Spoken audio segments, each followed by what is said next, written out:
Everyone, this is Tim from YourSixTech. Today in this video, I'm going to show you how to take apart the controller and fix the analog stick drift on your PlayStation 5 controller. This is relatively easy to do. Now, the first thing we want to do is to remove this faceplate. So you might be able to use your fingers and just lift it up right here from the bottom. Otherwise, you might use like a little plastic piece just to lift that up. Now, I would avoid using metal or like a flathead screwdriver just because that metal can damage the cover here that's plastic. So just lift this up, remove it, put it to the side. Then once again, let's use a plastic piece if we got one.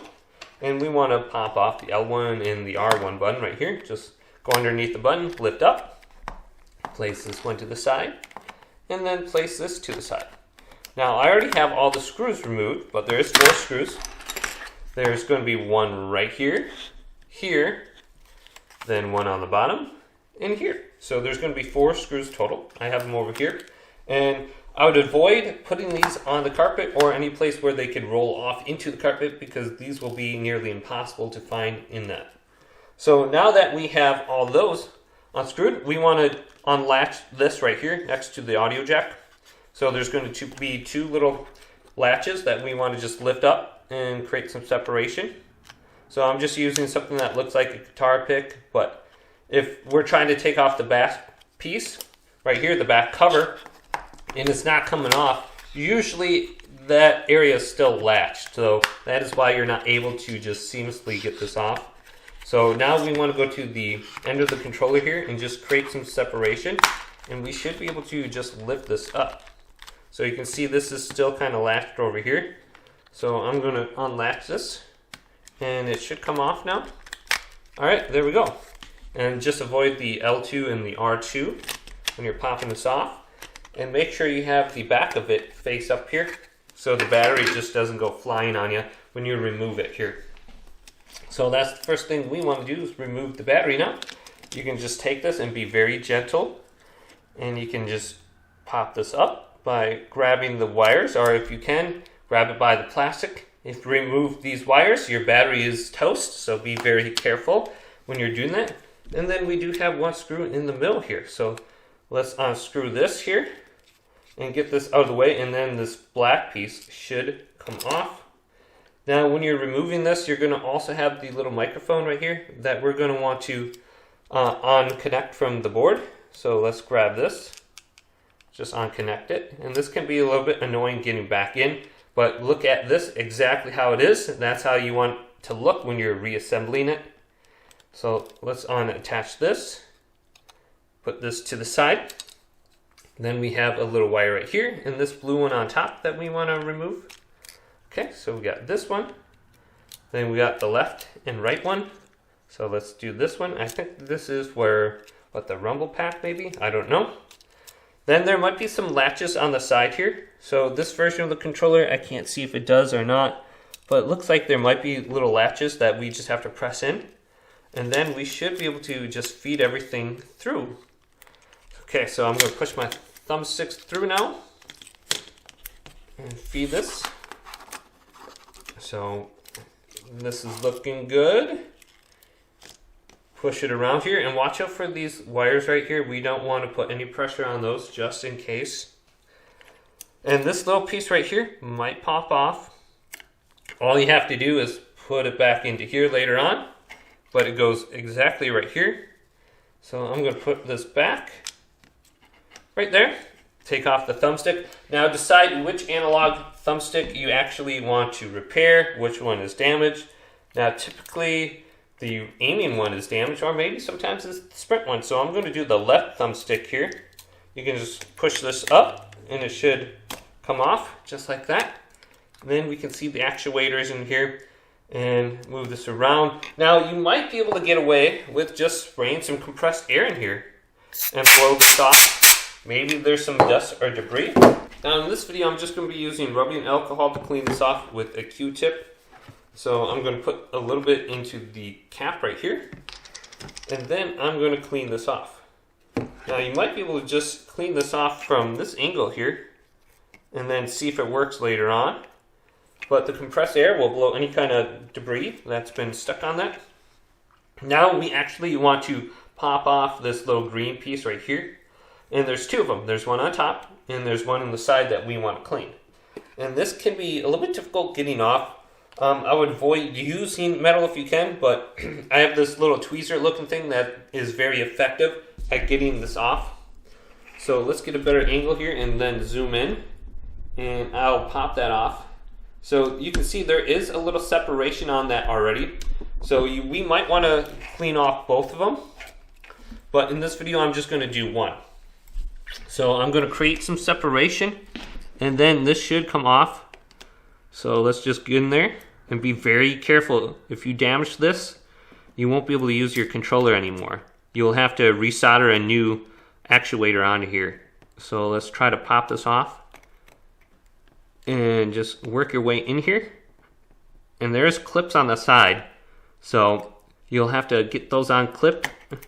So I got that, and once we unclip it here, we should be able to just push it open like that, and then you can see this little sensor in here. Now we want to go ahead and grab this and be very careful not to bend any kind of wires in there. So you can try to use your hand. Otherwise, I'm just going to go in with this little device here and get this out of here. So let's go ahead and just grab this and move it to the side. Be very careful. And that's to the side now.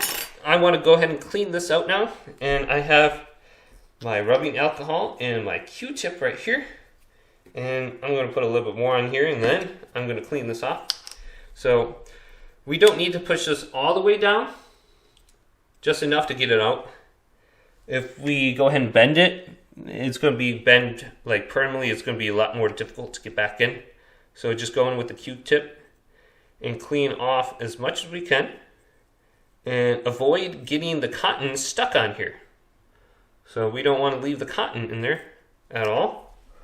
So it looks pretty good, and sometimes you'll get a bunch of like little debris and black parts kind of stuck on your Q-tip, and it looks like everything is good there. So let's move this to the side, and then bring over this little sensor right here. And we want to do the same thing with this.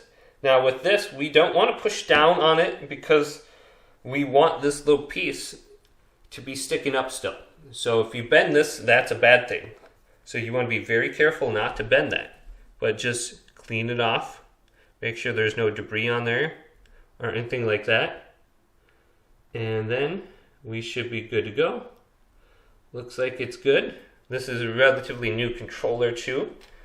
Now we can bring this back over and then place this back in to where we just cleaned off. So you can kind of see how it is. And we want the rounded part up. So I'll show you here the rounded part. So it will look like this when it goes back in the controller. The rounded part will be up with the little ridges on the top here. So let's grab my device here and then put it back in. Get a good angle. Well, typically you can just put it back in actually with your fingers. Might be a little difficult, but just place it back into there. You can see I have it, and then you can just rotate it around, and it should fit back in there. So we have to align it with how the actuators are already. So let's put it back in there, and it looks like it's just about good. It's a little bit difficult to see at this angle for me. Okay, it's vertical up and down, and that little white piece should fit into this little sensor here.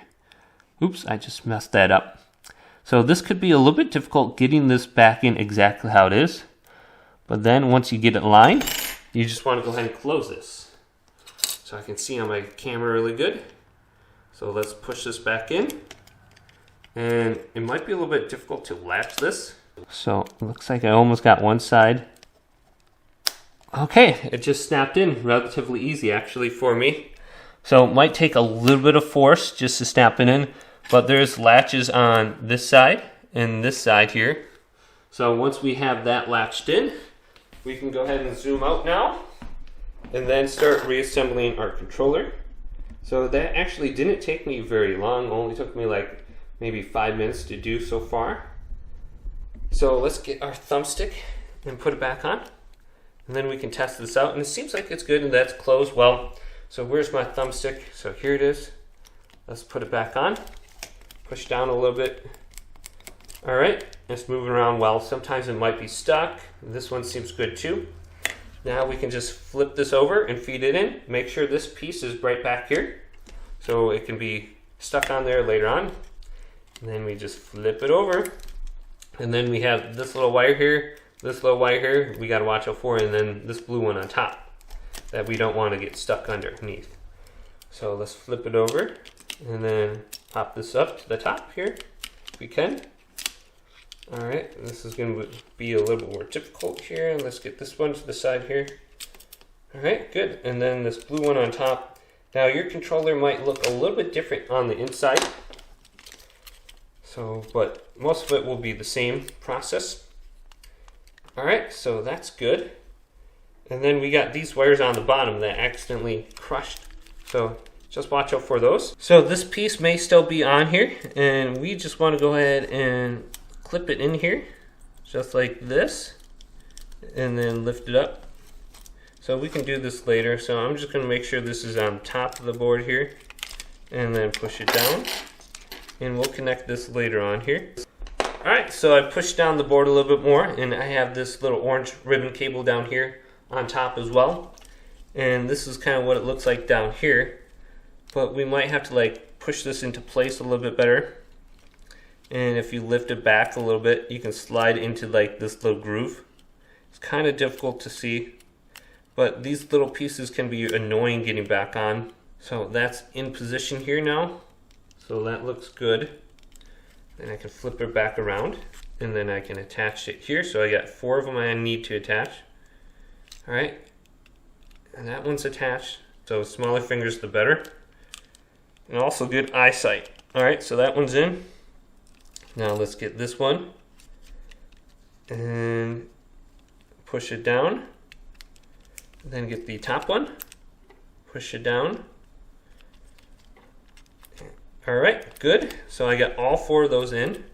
Actually, this one on the bottom looks like it's not connected. So let's push it down and connect it. All right, good. So that one's in. And it looks like it's in position on the bottom there. Now let's get this piece right here back on. And this piece can be really annoying feeding back in there. So if that little black piece comes off the ribbon cable, you just have to like press it back together. It can be a little bit annoying getting back on.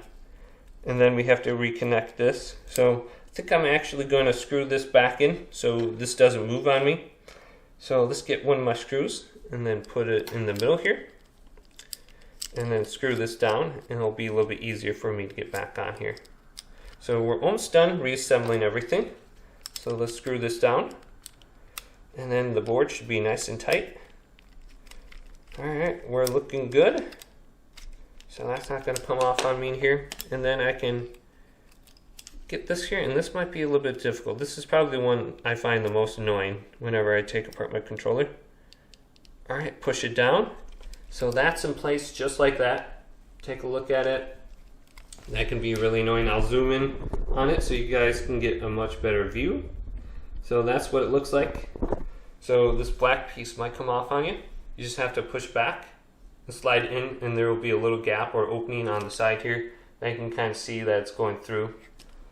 So everything is reconnected. Now let's put the battery back on there. And then we should be just about done here. So battery's relatively easy to come and put back in. It only goes in like one way. So let's push it back in here and slide it in. And just be very careful with the battery since you're going to be connecting the cables here and you're probably going to be grabbing them. So let's slide this back in. Boom, it's in. Now let's push this down. Okay, at this point you could always just try your controller, see if it works, because you got your battery connected. And that could save you some times. If the controller isn't powering on and you get everything reassembled, you'll be like, oh gosh, now I have to remove everything again. Now let's take the back plate and then push this back down. And then we can reconnect everything. So usually if you push it down on the top here first, and then slowly on the bottom, that'll work a little bit easier for you. Snap, snap. Now let's go ahead and get all those screws back in, and then the face cover here, and then we have to put on these buttons on the top. So I got 4 screws got to put back in. Hopefully you didn't lose any into the carpet or anything like that. Now it's not absolutely imperative that we have all the screws back in, but it's going to feel a lot better when you have these screws snug and tight. The controller won't move around and there won't be a lot of separation. So we got that one here, and now let's do the next 3. Alright, so here's my last screw, and just make sure this is tight, otherwise the face cover might be a little bit loose and it might feel a little bit weird in your hands. It looks like my controller's already powered on, so I must have accidentally hit that power button. Now let's go ahead and get this face cover back on. Put the 2 ends right here by the thumbsticks, snap down, snap it on over here, and get your R1 and your L1. Find the correct side, so this is the L1, so this has got to go on the left side. And then you can kind of line it up with these 2 little grooves. And then just snap it in, boom. Do the same thing with the other side. And then you can go ahead and test out your controller, see if your analog stick drift is now complete. But in the future, if you have it, you can always just try moving the thumbsticks to the side and then blowing in there. Maybe there's some debris on there. You can use compressed air and just blow in the side as well. And just clean off your thumbstick. Make sure there's nothing falling back into there. But hopefully this video did indeed help you out. If it did, leave it a big thumbs up. And subscribe to my channel down below for more tech up videos coming up next on YourSixTech.